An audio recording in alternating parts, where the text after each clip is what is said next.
दिल्ली विधानसभा चुनाव के exit poll के नतीजे बता रहे हैं कि दिल्ली में अरविंद केजरीवाल की आम आदमी पार्टी को स्पष्ट बहुमत मिल सकता है। इंडिया टुडे सिसेरो के एग्जिट पोल में आपको 38 से 46 सीटें, बीजेपी को 19 से 27 सीटें और कांग्रेस को 3 से 5 सीटें मिलने का अनुमान है। एग्जिट पोल के नतीजे आम आदमी पार्टी को भारी बढ़त मिलती दिखा रहे हैं। आपका वोट शेयर 12.5% तक बढ़ने का अनुमान है, जबकि बीजेपी को भी 2013 विधानसभा चुनाव के मुकाबले 2% ज्यादा वोट मिल सकते हैं। वहीं कांग्रेस को भारी झटका लग सकता है। टीवी टुडे और सिसेरो ही नहीं, बाकी एग्जिट पोल भी दिल्ली में बीजेपी सरकार बनाने का दावा कर रहे हैं। एबीपी न्यूज नेल्सन के एग्जिट पोल में आपको 39 और बीजेपी को 28 सीट दी गई है, तो इंडिया टीवी सी वोटर के सर्वे में आपको 31 से 39 और बीजेपी को 27 से 35 सीट मिलने का दावा किया गया है। ज्यादातर एग्जिट पोल दावा कर रहे हैं कि दिल्ली में बीजेपी दूसरी सबसे बड़ी पार्टी होगी, जबकि 2013 में बीजेपी सबसे बड़ी पार्टी थी। जबकि तमाम पोल के आंकड़े कमोवेश बीजेपी के वोट शेयर में इजाफे का दावा कर रहे हैं, जबकि कांग्रेस को भारी झटका लग रहा है। माना जा रहा है कि कांग्रेस के सबसे खराब प्रदर्शन का नुकसान बीजेपी को हो रहा है। आम आदमी पार्टी ने एग्जिट पोल के नतीजों पर खुशी जताई है। केजरीवाल ने ट्वीट कर दिल्ली वालों को शुक्रिया कहा और उम्मीद की है कि नतीजे भी एग्जिट पोल जैसे ही होंगे। तो आशुतोष, मनीष सिसोदिया और आशीष खेतान के साथ साथ संजय सिंह ने भी दिल्ली की जनता का शुक्रिया अदा किया। दिल्ली के मतदाताओं ने दिल्ली के अंदर जो बुनियादी मुद्दे थे, बिजली के, पानी के, चिकित्सा के, शिक्षा के, भ्रष्टाचार के, महिला के सुरक्षा के, जिसपे हमने उनके साथ संवाद किया, डेली डायलॉग किया और एक अपना घोषणा पत्र भी दिया, उसके आधार पे अपना वोट दिया है। उनमें जो उत्साह दिखा है वो गजब का उत्साह दिखा है और ये पूरा का पूरा समर्थन आम आदमी पार्टी के लिए है। एग्जिट पोल के अनुमान के बावजूद बीजेपी ने उम्मीद नहीं छोड़ी है। बूथ लेवल कार्यकर्ताओं और पन्ना प्रमुखों से पार्टी के बड़े नेताओं ने फीडबैक लेने के बाद बीजेपी नेता अनंत कुमार ने कहा कि पार्टी को 10 फरवरी का इंतजार है और बहुमत से सरकार बनाने का पूरा भरोसा है। दिल्ली की जनता ने रिकॉर्ड तोड़ मतदान किया है और हमें लगता है 10 तारीख तक हमको इंतजार करना चाहिए। भारतीय जनता पार्टी 100% जीतेगी और सरकार बनाएगी। बीजेपी की सीएम उम्मीदवार किरण बेदी ने भी एग्जिट पोल के नतीजों को नकारा है। किरण बेदी ने कहा है कि दोपहर 3 बजे के बाद बम्पर वोटिंग बीजेपी के पक्ष में हुई है। किरण बेदी ने बीजेपी का शुक्रिया अदा किया और 10 तारीख का इंतजार करने के लिए कहा। 3 से 6 बहुत भारी जनसंख्या, बहुत भारी संख्या में लोग आए हैं। मैं समझती हूँ कि हमको 10 तारीख तक वेट करना चाहिए और 10 तारीख के फैसले तक वेट करना चाहिए। मैं आशा करती हूँ कि ये पॉजिटिव होगा बीजेपी के लिए और ये चेंज होगा। दिल्ली में विधानसभा चुनाव के लिए शनिवार को कुल 67.14% मतदान हुआ। सबसे ज्यादा वोटिंग नॉर्थ ईस्ट दिल्ली की गोकुलपुर सीट पर हुई, जहां 73.46% लोगों ने वोट डाला। वहीं सबसे कम 58.47% वोट दक्षिण पश्चिमी दिल्ली की दिल्ली कैंट सीट पर पड़े। North East district which we have, and there the percentage is around 69.87% during this election, and the lowest in that sense, the percentage wise in terms of district, which that number is 64.6% in Northwest.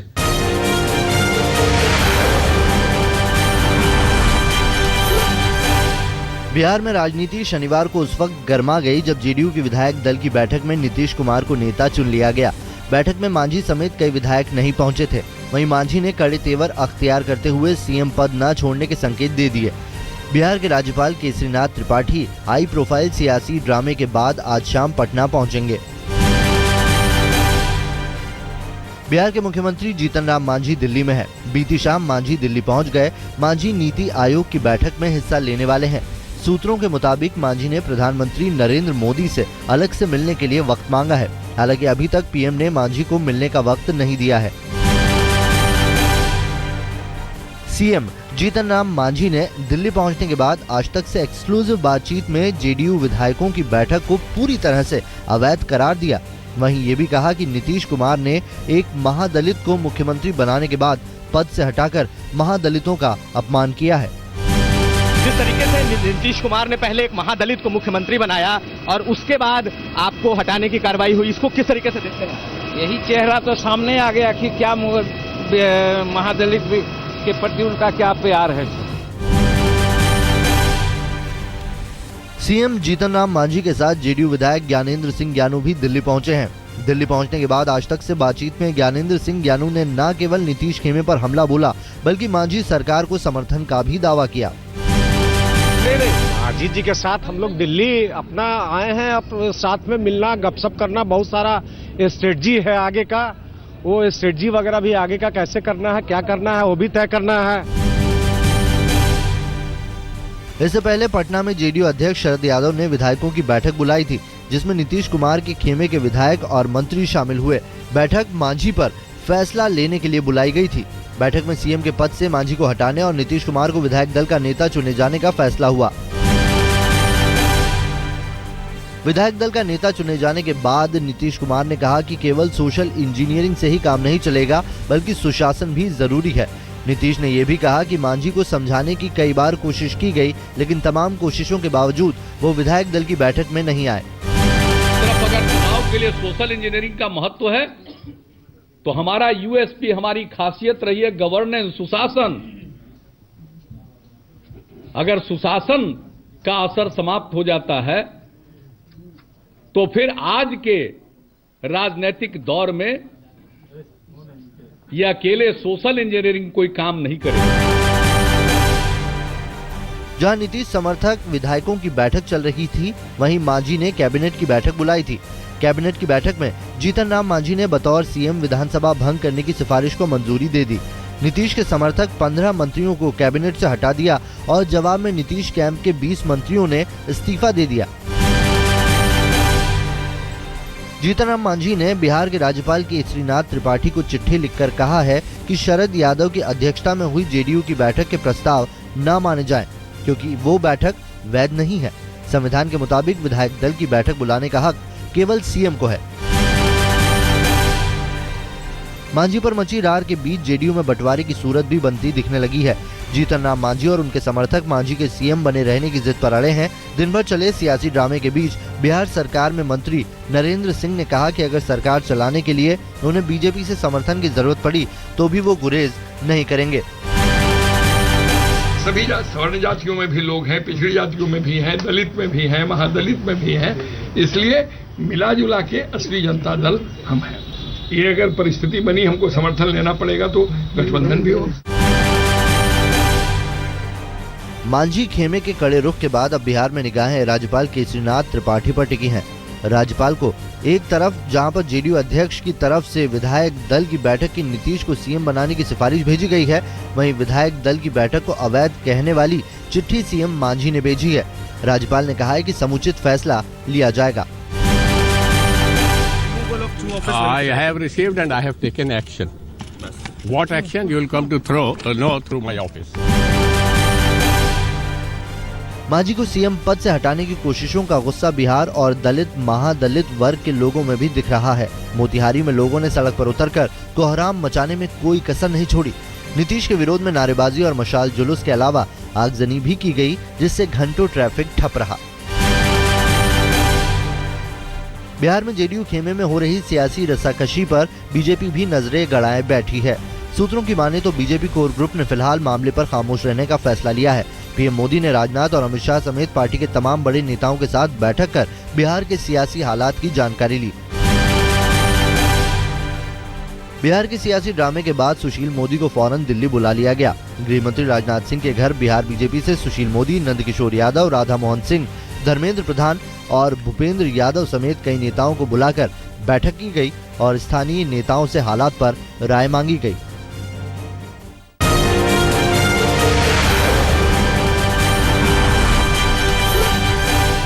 Jammu Kashmir से राज्यसभा के लिए एक बार फिर कांग्रेस नेता गुलाम नबी आजाद चुन लिए गए हैं। जम्मू कश्मीर के पूर्व मुख्यमंत्री गुलाम नबी आजाद कांग्रेस और नेशनल कॉन्फ्रेंस के साझी उम्मीदवार थे, जो बीजेपी पीडीपी के उम्मीदवारों को हराकर राज्यसभा पहुंचने में कामयाब रहे।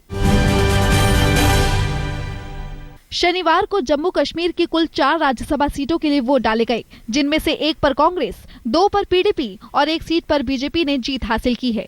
पीडीपी और बीजेपी ने चुनाव मिलकर लड़ा था। माना जा रहा है कि जल्द ही पीडीपी और बीजेपी मिलकर राज्य में सरकार बनाने वाले हैं। शारदा घोटाले में गिरफ्तार हुए पूर्व केंद्रीय मंत्री मतंग सिंह को शनिवार को 5 दिन के लिए सीबीआई कस्टडी में भेज दिया गया है। 11 फरवरी तक सीबीआई मतंग सिंह से पूछताछ करेगी। मतंग सिंह की ओर से खराब सेहत का हवाला देकर कोर्ट से रियायत बरतने की अपील की गई थी, जिसे कोर्ट ने ठुकरा दिया।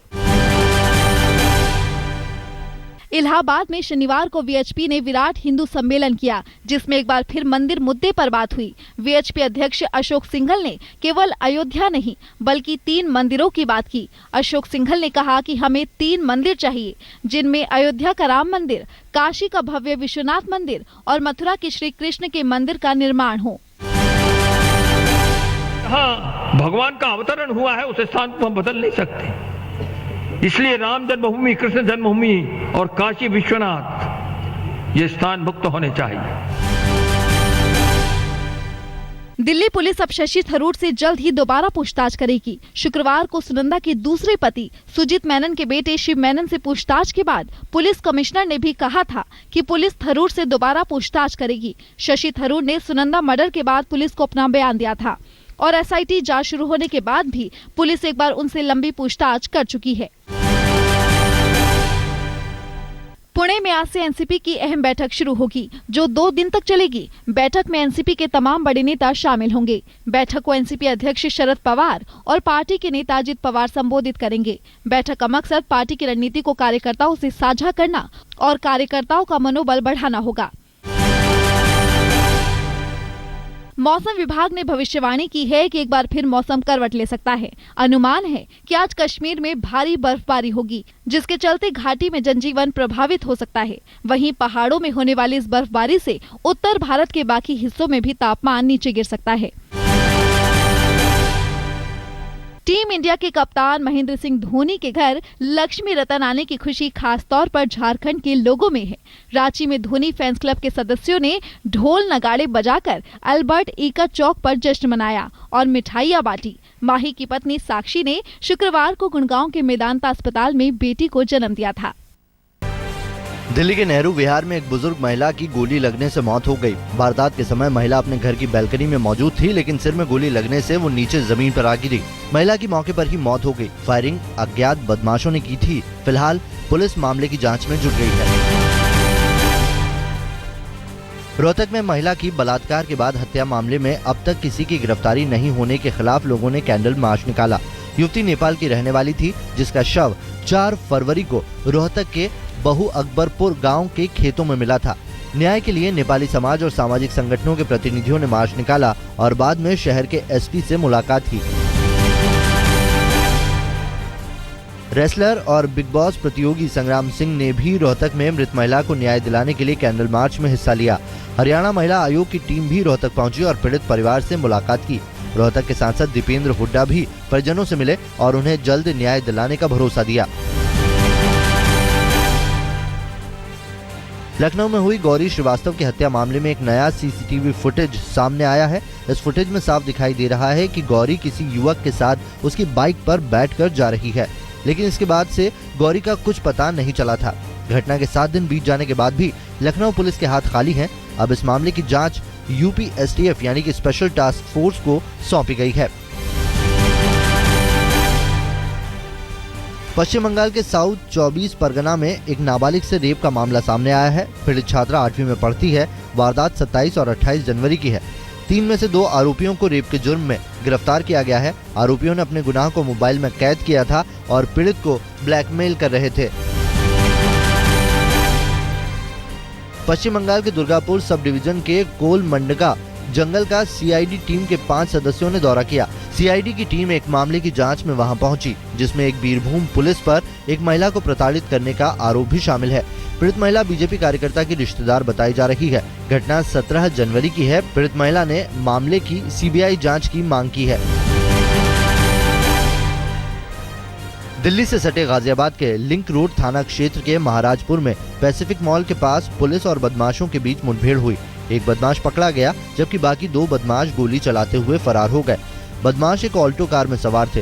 खुफिया सूचना के आधार पर पुलिस ने बदमाशों को रोका तो उन्होंने पुलिस पर फायरिंग शुरू कर दी। पकड़ा गया बदमाश कुख्यात सुंदर भाटी गिरोह का शार्प शूटर अशोक है और 50,000 का इनामी भी है।